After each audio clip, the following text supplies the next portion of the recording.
Permisi Kak. Aku boleh tahu nggak nama kakak dulu nih? Siapa? Aku Naswa Ayunda Dari fakultas apa? dari Fakultas Teknik. Fakultas. Terus aku mau nanya nih Kak. Kakak tahu tentang PKH nggak sih di FIP? Pendidikan khusus. Pendidikan khusus. Terus kakak tuh tahu nggak kalau misalkan anak-anak ABK tuh apa aja? Aku nggak tahu banyak sih Kak, cuma tahu kayak tunarungu, tunawicara, tunanetra. Oh iya, benar-benar.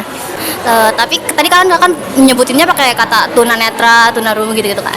Tapi sebenarnya tuh ada kata yang lebih baik dan maksudnya lebih formal dan sopan gitu loh. Jadi tuh nyebutnya tuh pakai anak dengan hambatan penglihatan gitu-gitu. Anak dengan hambatan pendengaran seperti itu. Oke, terima kasih banyak ya Kak atas waktunya. Permisi.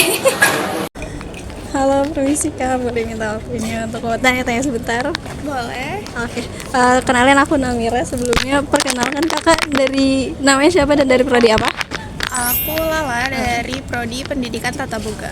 Oke, Kak aku mau tanya dulu nih, kakak sebenarnya tahu gak sih di UNJ tuh ada prodi pendidikan khusus?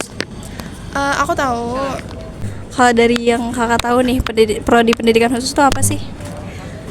Setahu aku, mahasiswanya itu akan belajar untuk mendidik anak-anak yang memiliki kebutuhan khusus. Gitu. Oke, terus yang kakak tahu kayak jenis-jenis anak dengan berkebutuhan khusus tuh apa aja? Yang setahu kakak aja nggak? Kalau setahu aku, karena aku sempat juga sekolah yang ada anak berkebutuhan khusus. Setahu aku itu, yang pertama itu ada temen aku kebetulan waktu itu sekelas itu ada yang tunarungu, kemudian juga setahu aku ada yang tunawicara, tunanetra dan lain sebagainya sih Kak. Oke, wah keren banget nih Kak. Terima kasih banyak ya udah mau diwawancara, ditanya-tanya. Terima kasih. Permisi Kak, Oh iya, boleh izin wawancara sebentar? boleh. Boleh. Kalau boleh tahu nama kakaknya siapa nih? Nama aku Danis Abiasa Pradipta. Dari prodi apa? Dari Prodi Administrasi Perkantoran Digital. Oke. Kakaknya tahu nggak sih di UNJ itu ada prodi pendidikan khusus? Tahu dong pastinya. Nah, yang kakak tahu itu prodi pendidikan khusus itu apa? Prodi Pendidikan Khusus itu kayak lulusannya pasti jadi guru gitu, ya kan? Ya. Terus kalau misalkan kayak jenis-jenisnya yang berkebutuhan khusus tuh kakak tahu nggak sih ada apa aja? Kalau yang setahu saya sih kayak berkebutuhan khusus kayak yang ABK atau disabilitas gitu. Oke, berarti kakak baru tahu lulusannya tuh nanti bakal ngajar di SLB gitu-gitu Iya, aja ya di kak? SLB. Oke, makasih ya kak waktunya. Misi Kak, boleh numpang wawancara sebentar Kak? Boleh kesini sebentar Kak? Sebelumnya perkenalkan, saya Muhammad Lutfi dari Prodi Pendidikan Khusus. Dengan kakak siapa ini? Saya Muhammad Fauzi Ramadan Dari Prodi apa Kak? dari Prodi Pendidikan Khusus. Oh, berarti itu SBS ya Kak fakultasnya? Oh ya, saya mau nanya Kak, sebelumnya kakak tahu nggak sih Kak, apa itu pendidikan khusus? Oh, nggak tahu deh. Nggak tahu Kak? Kakak tahu nggak kalau di UNJ itu ada yang namanya Prodi Pendidikan Khusus? Aku baru tahu. Baru tahu Kak, jadi di UNJ itu, jelaskan ya Kak ya. Jadi di UNJ itu ada Prodi Pendidikan Khusus. Dia tuh masuk ke Fakultas Ilmu Pendidikan Kak. Kakak tahu nggak tujuan pendidikan khusus untuk apa? Enggak. Jadi pendidikan khusus itu adalah pendidikan yang dirancang untuk memenuhi kebutuhan anak-anak berkebutuhan khusus Kak, anak-anak yang keterbelakangan mental, emosi, maupun anak-anak berbakat. Kakak tahu nggak kira-kira dari yang tadi saya sebut itu ada apa aja anak-anak yang Anak yang Down syndrome, autism, terus kayak gitu doang yang saya tahu. kalau anak-anak menurut kakak anak-anak hambatan pendengaran atau penglihatan itu masuknya ke berkebutuhan khusus tidak? Masuk. Makasih ya Kak. Iya, sama-sama. Makasih.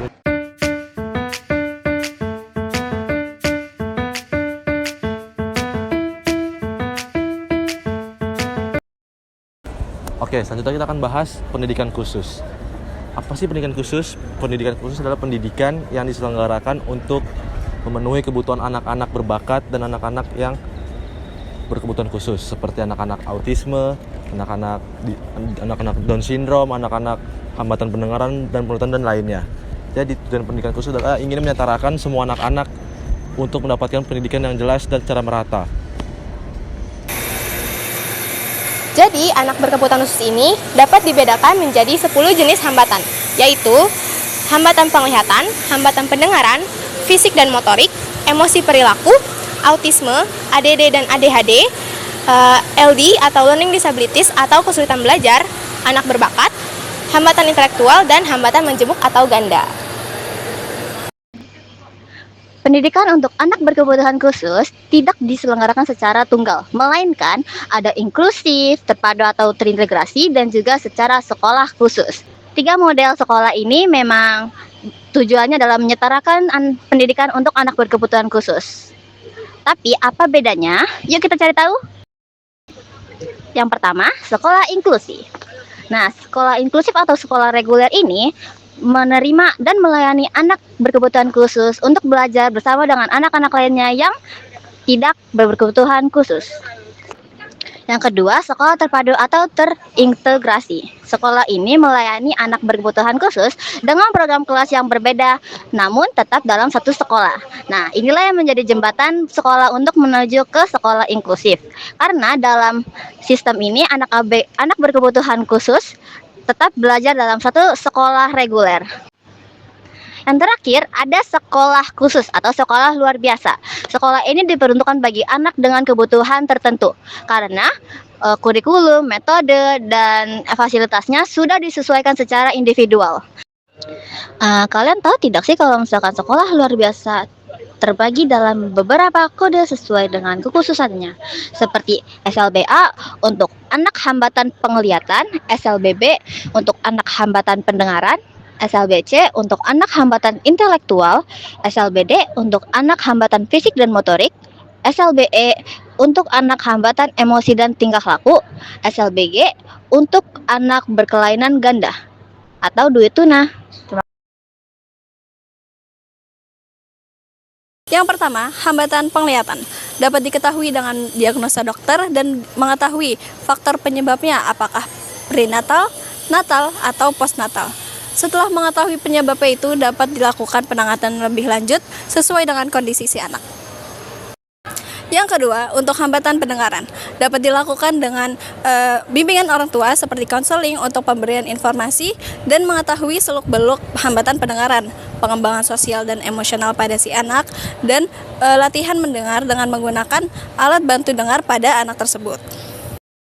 Yang ketiga, hambatan intelektual dapat dilakukan terapi okupasi untuk melatih keterampilan sehari-hari, terapi sensori untuk melatih menyeimbangkan respons terhadap rangsangan lingkungan, terapi komunikasi untuk mengembangkan keterampilan bahasa dan komunikasi, dan yang terakhir terapi edukasi untuk melatih keterampilan dasar pada kemampuan kognitif anak. Yang keempat, hambatan fisik dan motorik. Seperti contoh pada anak cerebral palsy, dapat dilakukan terapi fisik untuk melatih fisik mereka, kemudian modifikasi lingkungan, serta pembelajaran bagi mereka. Yang kelima, ada hambatan emosi dan perilaku. Dapat dilakukan dengan metode biomedis, yaitu melalui sudut pandang medis.